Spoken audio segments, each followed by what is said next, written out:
going to continue the conversation on the Americans with Disabilities Act, this time in Rehoboth Beach. Why? Well, say hello to Tony Coehlo, former California congressman and an author of the original ADA legislation. Thanks for welcoming us into your home. Thank you, Nikki. Let's start off by talking about your inspiration behind this legislation. And actually, first and foremost, 25 years ago, there were no there weren't much available for those who were living with disabilities. Well, what's exciting about that now, Nikki, is that ADA is not only the law of the land in the United States, it's now the law of the land in 52 different countries, which is really exciting. But I got involved because when I was 16, I was in the dairy barn milking cows, and the next thing I know, I woke up and a doctor was sitting on me. I couldn't speak, but I could hear, and they didn't know what it was, supposedly. And after several doctors went to witch doctors, they couldn't cure whatever it was going on. My parents had been told, but they wouldn't accept it, that I had epilepsy. And my parents, being very Portuguese and very Catholic, they knew that if, from canon law established in 400 AD, that if you had epilepsy or possessed by the devil, you couldn't do certain things. And so they were very concerned about that, because the whole story was that if you have seizures, God is punishing you because somebody in the family committed a major sin. Yeah. So I grew up with that, and I tried to get in the Catholic seminary, and I got rejected because of my seizures. It changed my life totally, and I couldn't get a job, couldn't drive. The church, I felt, had turned against me. My parents had turned against me. And I became depressed and drank a lot, got drunk every day. I then got suicidal. And I came out of it one day because I heard some merry-go-round music and little kids laughing and so forth. Been there the whole time, but I'd never heard it before. That day I heard it, and something came over me and basically said, you want to be just like those little kids. And from that day forward, I've never let anybody or anything stop me from believing what I want to believe or do what I want to do. And after that, I then went and lived with Bob Hope for a year. He told me I should get into politics. I did, 13 years as a staffer, and then I served in Congress.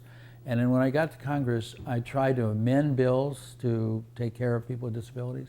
And I realized that that wasn't enough. We needed our basic civil rights, because we didn't have anything, no protection until 1990. People could fire us, they could discriminate legally. So I then decided we got to put in a bill that take care of our basic rights. Okay. Well, one of the points in the last story is that there isn't a universal enforcement in the ADA. It's more like if we catch someone, we can deal with it. But what do you think should be done to improve? Well, basically, what we've not had is an enforcement of the ADA. It's there, and for years there wasn't enforcement. I have to applaud the current administration.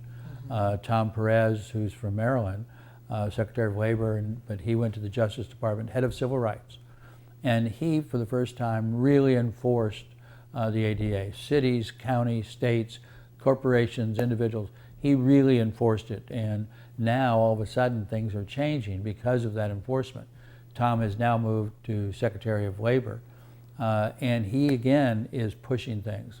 We now have federal contractors and subcontractors who have to hire people with disabilities, can't discriminate, so forth. So the ADA started, and certain things have happened. We have curb cuts, we have a lot of things, but we haven't completed the process. And so after 25 years, we're making more progress and things are happening.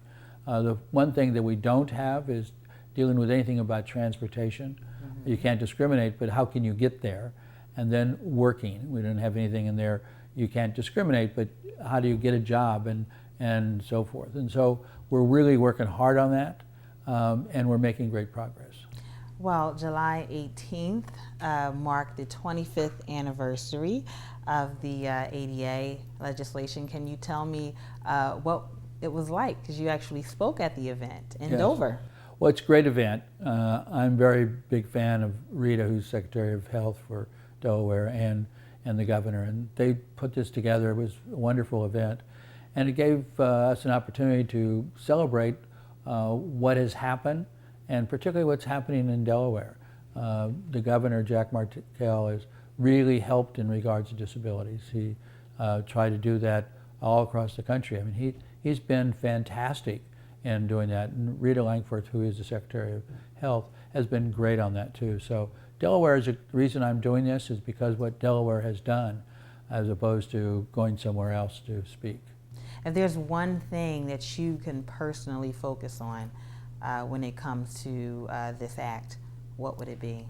Well, what I'm doing today is really aggressively pushing work and transportation, because that concludes it. Because those of us with disabilities want to work because that makes us part of society. We can own a home, we can own a car, we can get places we want to get, and so forth.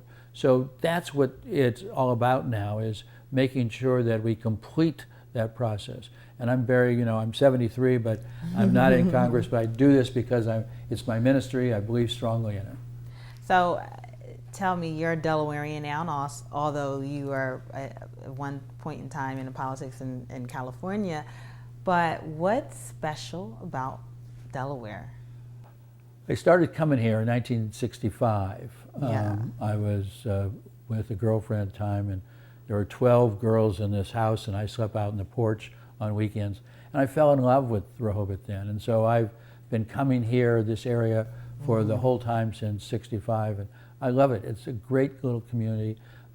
It's changing like everybody should change. It's fantastic to be here. And my grandkids were just here. And we had a ball when they were here in the swimming pool and having fun all day long. It's a great city. Well, I'd like to thank you so much for being with us here today. Tony Coehlo, thank you. Former California Congressman and author of the Americans with Disability Act.